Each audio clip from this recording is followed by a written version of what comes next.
आंदोलनकारी लोगों ने बुलाया था आज ही संसद धक्का मत दो यार भाई 1 बजे ख़त्म हुई थी और मेरे को परसों इसकी सूचना मिल गई थी।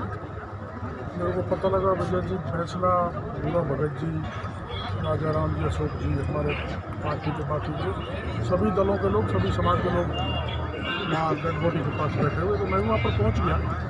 तो वहाँ जाने के बाद पता लगा कि इसकी वास्तव में पुलिस द्वारा हत्या की गई है और पूरी जानकारी लेने के बाद पता लगा कि इस इलाके में पुलिस का भारी दमन है, गरीबों को बहुत शोषण है और ये बड़ा गरीब बेचारा मजदूरी करने वाला व्यक्ति था। और मांग तो विजय जी बताएंगे, राजाराम जी बताएंगे, लेकिन जो इन्होंने अभी उनियारा में एक घटना हुई थी जिसमें मैं भी गया था और वहाँ पीड़ित परिवार है, उसकी धर्मपत्नी को सरकार ने नौकरी दी है, सरकारी नौकरी, बाकायदा परमानेंट नौकरी, और एक आर्थिक पैकेज दिया है।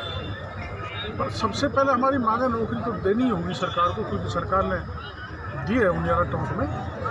लेकिन जो पुलिस दोषी है, पुलिसकर्मी, उनको मुकदमा दर्ज 302 में अभी तक दर्ज नहीं हुआ है, मुकदमा दर्ज हो और तुरंत जांच करके उनको गिरफ्तार किया जाए। बाकी थाना तो मंडरायल का पूरा जाना चाहिए, ये हमारी सबकी मांग है। तो अपना उसमें इसका आर्थिक पैकेज, इसकी नौकरी, थाना पूरा लाइन हाजिर, जो 4-5 लोग वहाँ हमला करने वाले थे उनकी गिरफ्तारी, उन 4-5 में थाने के 1-2 दलाल भी थे जो सिविलियन थे, वो भी मुलजिम है, तो वो भी गिरफ्तार हों। इन मांगों को लेके हम यहाँ पर आए। आपने अखबार में पढ़ा हुआ, मीडिया ने दिया था। पहले भूपेंद्र यादव जो डीजी थे, उन्होंने आदेश दिए थे कि पुलिस अकेले अपने स्तर पर अवैध खनन में कोई कार्रवाई नहीं करेगी, संयुक्त टीम कार्रवाई करेगी। जब ये डीजी का आदेश है तो फिर यहाँ करौली में, विशेषकर सपोटा, करणपुर, मंडरायल के इलाके में जो पुलिस अपनी मनमानी कर रही है, किस राजनीतिक आश्रय में कर रही है, किसके आश्रय पर हो रही है, इसकी समूची जांच होनी चाहिए। और इसके बावजूद भी पुलिस अबाध रूप से जो गरीबों को मार रही है, मजदूरों का शोषण कर रही है और आज हत्या तक की नौबत आ गई। ऐसी पुलिस पर अंकुश लगना चाहिए। और चूँकि अब भुखमरी की स्थिति है, लोग अपना मजदूरी करते हैं, उस पर किसी प्रकार का अंकुश नहीं लगे। कोई अवैध काम करता है तो निश्चित रूप से अंकुश लगे, लेकिन उसकी स्थिति यह नहीं होनी चाहिए कि आप उसको हत्या कर दो, मार दो। ये बहुत ही दुर्भाग्यपूर्ण है। और ये कोई जाति का आंदोलन नहीं है, ये कोई एक पार्टी का है। इसमें सभी समाज के लोग और सभी दलों के लोग यहाँ पर उपस्थित हैं। इसलिए मीडिया के द्वारा हम मुख्यमंत्री जी से मांग करते हैं कि जो मांग पत्र प्रस्तुत किया गया है संघर्ष समिति ने, विशेषकर बैंसलाल जी ने, राजाराम जी ने, उस पर गंभीरता से विचार करें। और जब तक हम नहीं हटेंगे, जब तक इन्होंने फैसला किया हमारी संघर्ष समिति, मैं भी इनके साथ जब तक हूँ, जब तक ये यहाँ के नेता कोई फैसला नहीं करते, मैं कदम से कदम, कंधा से कंधा मिला के इनके साथ हूँ। जब तक न्याय नहीं मिलेगा तब तक मैं भी कलेक्ट्रेट पर बैठूँ। Thank you sir. यार लाइट पीछे से पड़ रही है भैया यार। सर आज यहाँ कल भी आप धरना स्थल पे भी गए थे, आज यहाँ क्या मांग है विशेष तौर पर? देखिए, ये परसों की घटना है, शाम को करीब 7:30 बजे। जो दिवंगत आत्मा है वो आपके सामने उनका पार्थिव शरीर रखा हुआ है और ऐसे ही ये पार्थिव शरीर पिछले 72 घंटों से देवनारायण मंदिर के बगल में रखा है। ये बहुत बर्बरता से करी गई, पुलिस के द्वारा करी गई हत्या है, क्योंकि 5 चश्मदीद गवाहों ने कलेक्टर और एसपी के सामने अपना पूरा स्टेटमेंट दिया है और 5 ने नामजद स्टेटमेंट दिया है। पहले तो, अब मैं आपको थोड़ी सी बात बताऊं कि पहले तो हाथ तोड़े गए, फिर जब वो ट्रैक्टर जब चढ़ाई चढ़ रहा था 5 की स्पीड पे, तो पुलिस वाले 3 एक तरफ और एक तरफ आके हाथ तोड़े गए। और उसके बाद जब वो कच्चे में आ गया बगल में देवनारायण मंदिर में, तो पत्थर लेकर के उसका मुंह भोज दिया गया। ये हमारे रक्षक हैं और ये हमारे भक्षक भी हैं। बजरी का धंधा हो रहा है, हमें सबको पता है, किसी से छुपा हुआ नहीं है। और 3000 रुपये के लिए पुलिस वालों ने एक व्यक्ति की जान ले ली। इससे बड़ी बात और क्या हो सकती है इस देश में और इस प्रदेश में।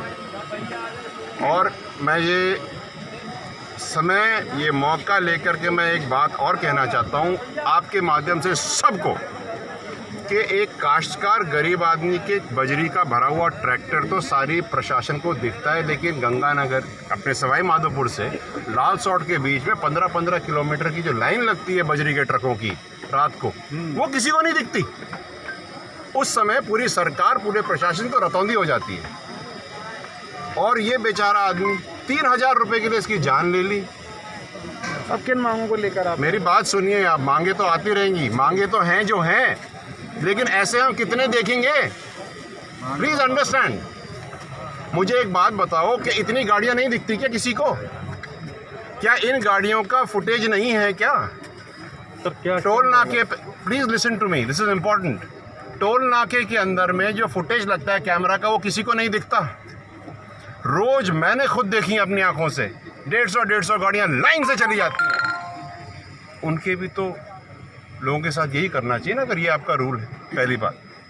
दूसरी बात, जो बात चल रही थी पुलिस थाने के अंदर, आपके यहाँ पे सिविलियन सवेरे 8 बजे से लेकर के रात को 12 बजे तक बैठे रहते हैं और वही बात करते हैं कि इसके ट्रैक्टर उठाओ, इसकी मोटरसाइकिल उठाओ। ये हो क्या रहा है?